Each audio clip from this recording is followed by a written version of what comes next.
Chapter 1. A Letter for Adam.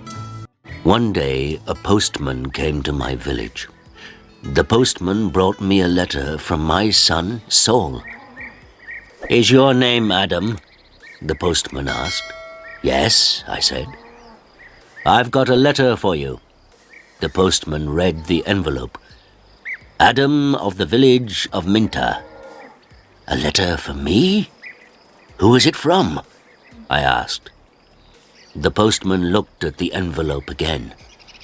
"From Saul," he said. He gave me the letter and walked away. "Martha! Martha!"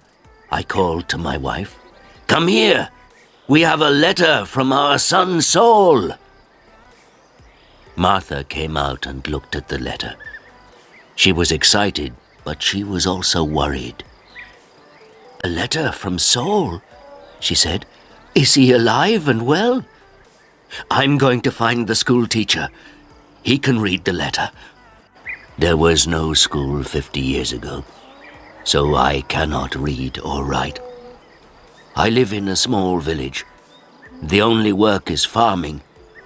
My only son, Saul, left the village 2 years ago, and my 3 daughters are married. Saul is making a lot of money in a foreign country. Martha and the school teacher came back. A lot of other people came. Everyone wanted to hear my letter. The school teacher opened the envelope and read the letter. 20 Taylor Street, London E19, England, 16th of March. Dear Father, I am living in London. I have a job in a factory. The work is very hard. I often work at night, but the pay is good. I am well, and I live with people from my country. I am sending you £100 in this letter. This is for you and my mother. Love to you and mother, Saul. £100, I said to the school teacher. "You're wrong. It's a mistake." "No," the school teacher said. "I'm not wrong. It's not a mistake. Here is the money." And he gave me a piece of paper. "What is this?" I asked. "A money order," the school teacher said. "Go to Darpur. Take this money order to the post office in Darpur. The money order is worth £100. The post office official will give you the money." £100, I said again. Everyone laughed and said, "Adam, you are a rich man. You can buy many things for your farm and for your house. And I can buy some good food and drink in Darpur. I am going to give a party for you all," I told my friends. Martha said, "Saul is a good son." That evening, the village people talked about the money order and my money. Martha and I also talked about the money. We needed many things for the farm. Chapter 2. Adam goes to Darpur. The next morning, I got up very early.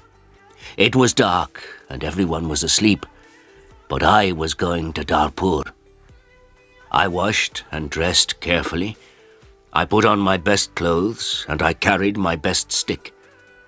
I put the money order carefully in my pocket and I said goodbye to Martha. I walked 10 miles to the main road. I sat down at the main road and ate my breakfast. I waited for the bus. I waited for 2 hours. Then the bus came and I got on. It is a long way to Darpur. The bus takes 3 hours.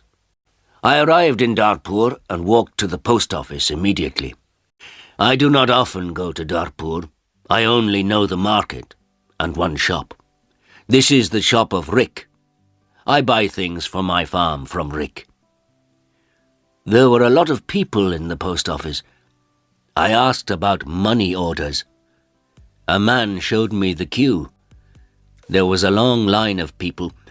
and I waited at the back. Finally, it was my turn. I was at the front of the queue. But the official did not serve me. "Excuse me," I said. "It's my turn. I'm next." "You are next. Old man, I'm very busy," the official said. Look at my papers. Look at all these people. I am very busy, and you must wait." So I waited. Finally, the official looked at me. "What do you want?" he asked. I gave him my money order. "This is my money order for £100, I replied. The official held out his hand. "Identity card?" he said. "Excuse me? I don't understand," I replied. "Your identity card," the official said again. "Give me your identity card." "What is an identity card?" I asked. "I can't give you any money for this money order. First, I must see your identity card. Your identity card gives your name and your address. Your identity card describes you. There is a photograph of you in your identity card. I don't know you. Who are you?" The official was a little angry, but I was also angry. "Who am I?" I said. "Everyone knows me. I am Adam of the village of Minter. I haven't got an identity card, and I don't need an identity card." "Old man, I'm very busy and you're very stupid," the official said. "Who are you? Where is Minter?" "Give me my money. Give me my £100, I said. The official looked angry and said, "Show me your identity card. I don't know you." The official gave back my money order, and he turned away. "Where can I buy an identity card?" I asked the official. He did not speak to me. He did not answer. "Go to the Ministry of the Interior," a man said. He was standing in the queue, and he told me the way. Chapter 3. An Identity Card. I walked to the Ministry of the Interior. I waited in another queue. I spoke to another official. I asked for an identity card. "Fill in this application form," the official said, "and bring the form and 3 photographs of yourself and £2. Come back tomorrow." "Tomorrow?" I said. "Can I have an identity card today, please? I live in Minter. I live 5 hours' journey from Darpur. I'm an old man." "Yes, come back tomorrow." And the official turned away. I walked away from the Ministry of the Interior. I walked to the market. At the market, I looked at everyone. I was looking for a man from my village, but I could not find a villager. So then I walked to the shop of Rick. I spoke to Rick. "I want an identity card," I told him, "but I need 3 photographs of myself." "I see you need some photographs." And he showed me the way to a photographer. I found the house. The photographer was asleep, but he came to me quickly. The man's clothes were dirty and he looked tired. "I need an identity card," I said. "I want 3 photographs of myself." "Yes, you want 3 photographs of yourself," the photographer replied, "and I take very good photographs. Come and see my camera." We walked into his room. In the middle of the room was a large camera. "This is the best camera in Darpur. This camera is very, very good," the photographer said proudly. "I've never seen a camera," I said.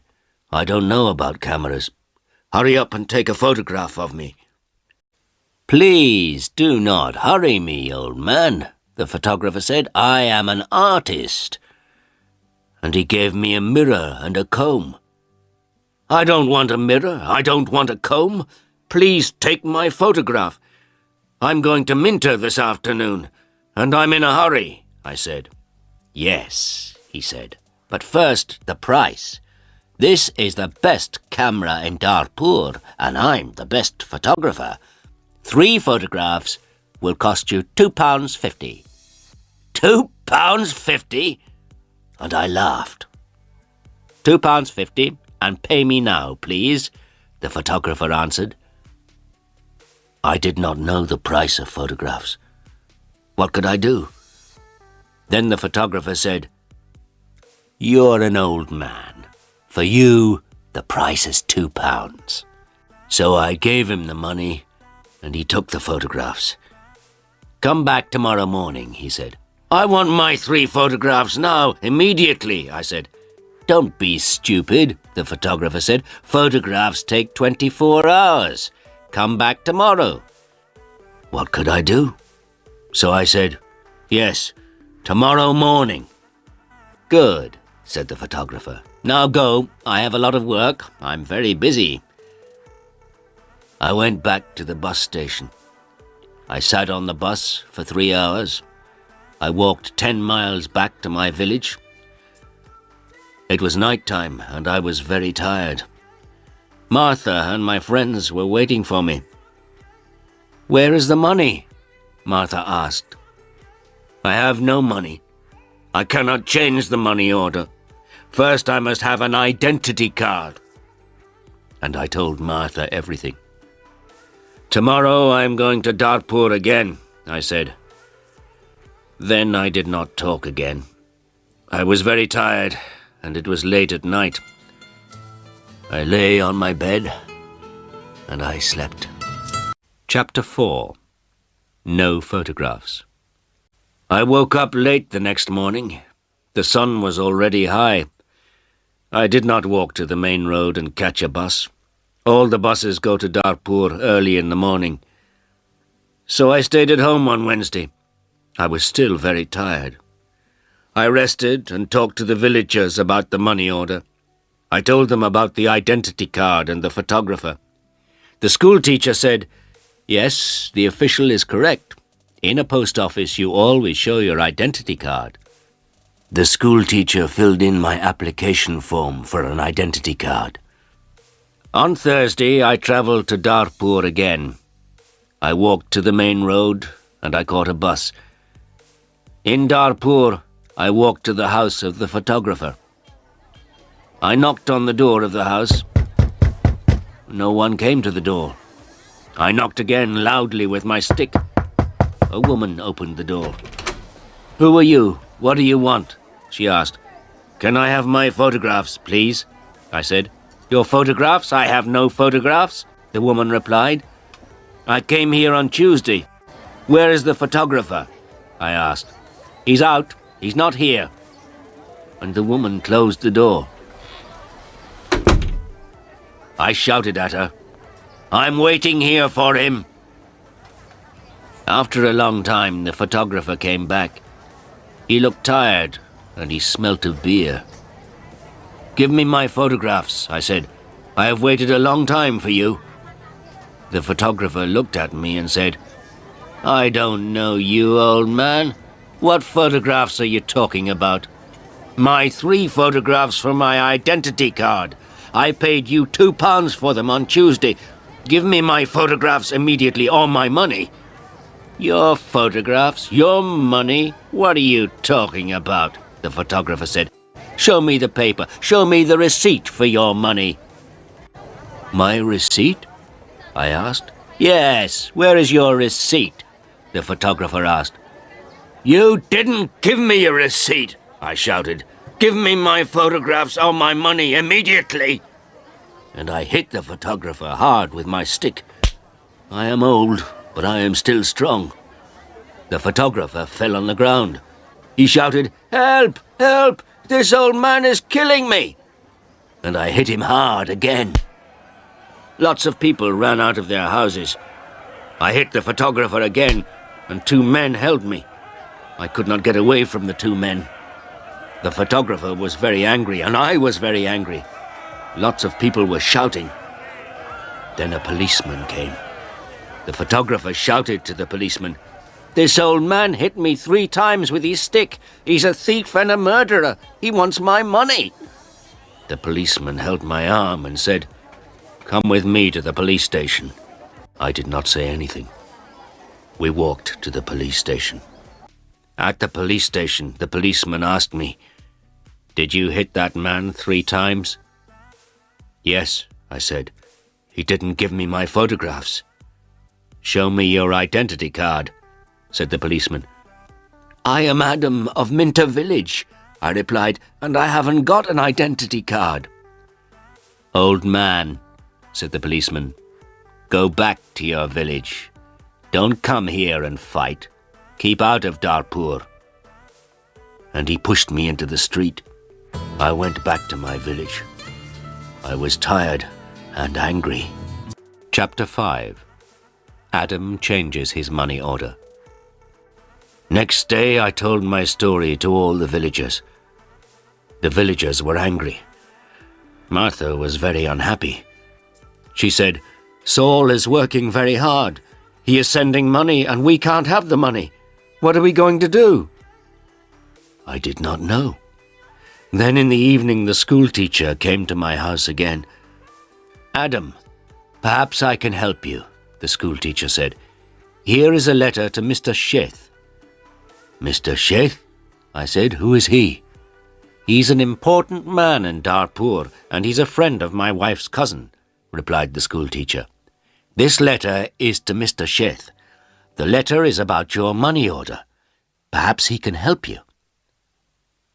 I took the letter and thanked the school teacher. So I travelled to Darpur again on Saturday for the 3rd time. After a long time I found Mr. Sheth's house.